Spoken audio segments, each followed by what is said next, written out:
사랑하고 존경하는 국민 여러분, 특히 지금 이 방송을 시청하고 계신 동료 시민 여러분과 궂은 날씨에도 불구하고 2층 객석을 메워주고 계시는 방청객 여러분, 존경하는 심재철 국회 부의장과 동료 의원 여러분, 국가의 존재 이유, 가장 근본적이며 중요한 것은 국민 보호이고 국민 안전의 확보입니다. 그런데 최근 대한민국 국민 중에는 자녀의 안전이 위험해서 국가를 믿지 못해서 다른 나라로 이민을 가겠다라는 이민 신청자가 늘고 있습니다.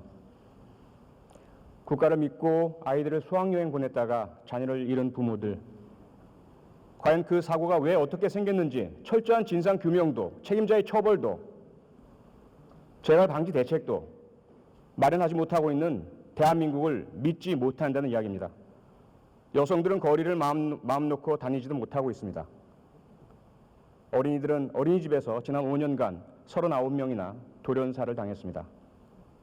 지금부터 대한민국 정부의 국민 안전 확보에 대한 질의를 하도록 하겠습니다. 제가 이 질문을 드린 이유는 세월호 참사 역시 그냥 그대로 우리가 가만히 있는다면 앞으로 10년, 15년, 20년 이후에 총리나 대통령께서 언제 발생했는지도 모르실 거라는 것 때문에 질문을 드렸던 것입니다. 아까 내가 말씀을 드렸는데 날짜까지 정확하게 말씀을 못 드려서 미안합니다. 아닙니다. 모르시는 게 당연합니다. 우리 사회 태도가 그렇기 때문입니다.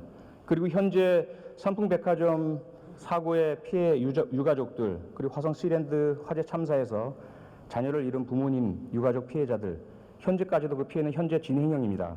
세월호 참사를 보시면서 그분들은 본인이 겪었던 그 충격과 아픔과 슬픔이 고스란히 되살아나고 있습니다. 이해하시겠습니까? 이해합니다. 아울러 잘 알고 계시는 가습기 살균제 사건으로 얼마나 많은 분이 목숨을 잃고 아까운 가족의 고통을 입으셨는지 잘 알고 계시죠? 애석하게 생각합니다. 그리고 조희팔 사건, 얼마나 충격을 주고 많은 분들이 자살까지 하시는 끔찍한 사건인 거 알고 계시죠? 알고 있습니다.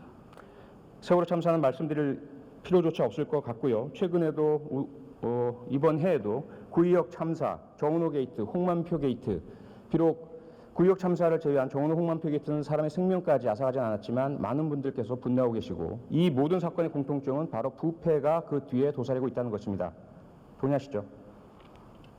지금 제가 총리 취임할 때 메르스 사태로 우리나라가 어려웠습니다. 그래서 그것을 해결하는 데 주안점을 두었고 또 그것을 교훈으로 해서 안전을 책임지는 그런 나라가 되도록 하자, 그런 노력을 하고 있습니다. 돌이켜보면 과거에 우리에게 많은 아픈 상처들이 있었습니다. 앞으로는 그런 상처가 생기지 않도록 최선을 다하고 있습니다. 그러나 많은 인구가 살아가고 있고 이 좁은 마당에서 그러다 보면 이런저런 사고가 여전히 생기고 있습니다. 그런 점 안타깝게 생각하면서 그런 부분까지 면밀히 챙겨나가기 위한 노력을 더 하고 있고 또 지금 의원님 말씀 감안해서 더 박차를 가하겠다는 말씀을 드립니다.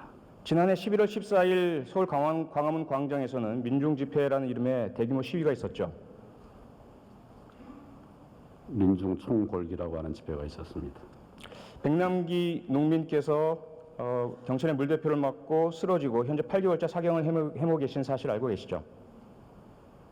그 당시 입원해서 아직 치료가 안 된 것으로 알고 있습니다. 정당했습니까? 경찰의 물대포 사용? 정부의 조치?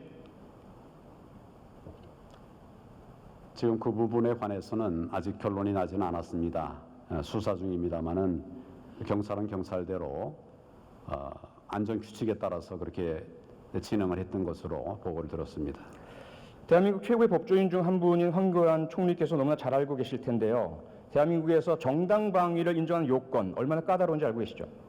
정당 방위 요건 까다롭습니다. 네.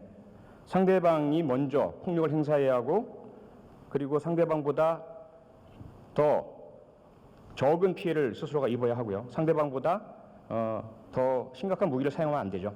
그리고 상대방이 만약에 전체 3주 이상의 부상을 입는다면 결과적으로 정당 방위는 거의 인정되지 않습니다. 잘 알고 있죠. 3주라고 하는 것에 제한도 있지는 않지만 일반적으로 정당 방위의 요건이 엄격하게 그렇게 해석이 되고 있습니다. 춘천 도둑 뇌사 사건 바로 이 경우죠. 잘 알고 계시죠? 그 사건을 알고 있고 그 부분에 관해서는 정당 방위가 인정이 안 된 것으로 알고 있습니다. 교육받지 않고 전문적이지 않고 무기를 소지하는 것을 허용받지 않는 일반 시민의 정당방위 요건도 이렇게 엄격한데 교육받고 전문적이고 조직적이며 무기를 소지하고 다니는 경찰관 등 공권력 행사자의 정당 행위의 요건 마찬가지거나 더 엄격한 조건이겠죠? 정당방위와 정당행위는 좀 다른 것입니다만은 다 엄격하게 해석을 하고 있습니다. 백남기 농민께서 무기를 사용한 흔적이 있습니까? 공격을 했습니까? 그 폭력을 부분에 행사했습니까? 관해서는 제가 확인을 해봐야 되겠습니다. 모르십니까? 제일 앞에 있었던 것으로 알고 있습니다. 제일 앞에 있는 것이 폭력 행사입니까?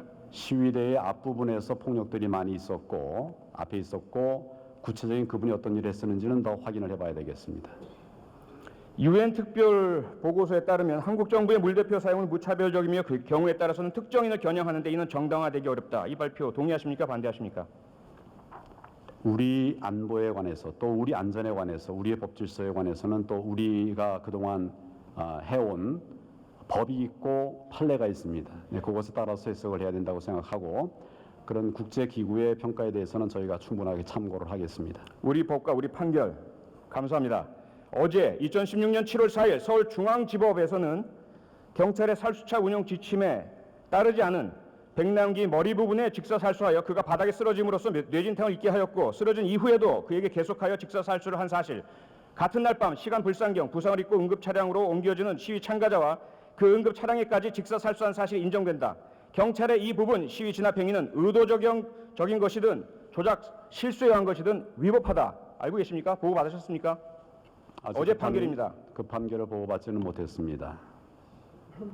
받아들이시겠습니까? 한국 법원의 판결, 판례. 지금 재판이 진행 중이고 의원님 말씀같이 1심 판결이라고 그러면 그 부분 판결문도 분석을 해보고 또 앞으로 대응 방안에 대해서 한번 검토를 경찰에서 하게 될 것으로 생각합니다.